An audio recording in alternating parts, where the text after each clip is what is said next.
بریسه حیوان نور افغانی میشن خوین هنگوینی ورگردینه پشتیب دماهی اینا ناخوله کب خدان کرنا میشن هنگوینی جلای سنسلا ریک خستنه که فلسطینیه لقدسا روش حلاد او جاورید گد که بر همین هنگوینی دی چند هفتیم بهید داب دست بخید. تشتکی نه آساییه که مشل هندری مالی یان سربانی هبن.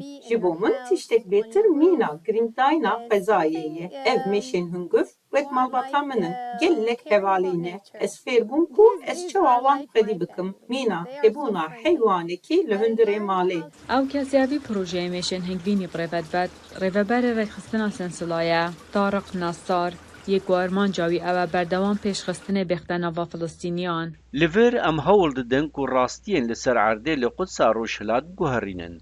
ام بمیشن هنگیو و هنگیو وانو پریان هول ددن جنان دواره جواکی و آبوری دا بهز بکن. کو با آوائه کی جا آوائیان بانن کسک لمالن وان هبن. نصار دبیجی تا کدوماهی سالا به سلسله د پتری پنسا جن فلسطینی فری خدان کرنا میشن هنگوینی لقصا روش حلات گرد که رجا بیکاری دناف جناندان نزدیکی 8 ساله جم پیک و کار دکن و هنگوینی به یکسانیت فروشن و چارکا دستکفت خود دن سلسله بوان جنین کو بجدار دبن دلیوه اگا کارو پیدا کرنا پاره بو چند شوان چید بی و جارایه که بید چند بیجن و کو درگیه جیهانکانی بوان هاتیه وکرن. اول اشی بلشنا بالنحل.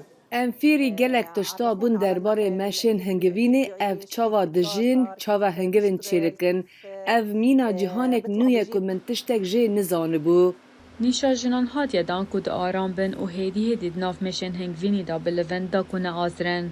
هر روزا پیشه گش بو بره برنا جیان القدسه دیگل اوان همی گرجی ناف براجین اسرائیلی و فلسطینین عرب دا. سنسلاحی ویداره که پروژه وی مشین هنگوینی خلکی زیده تر هم بدد بودانا نشانن هنگوینی لسربانان یا ناوا باخچین خودا درست کرنا پتر کسکاتی جنگه هم باجر دا.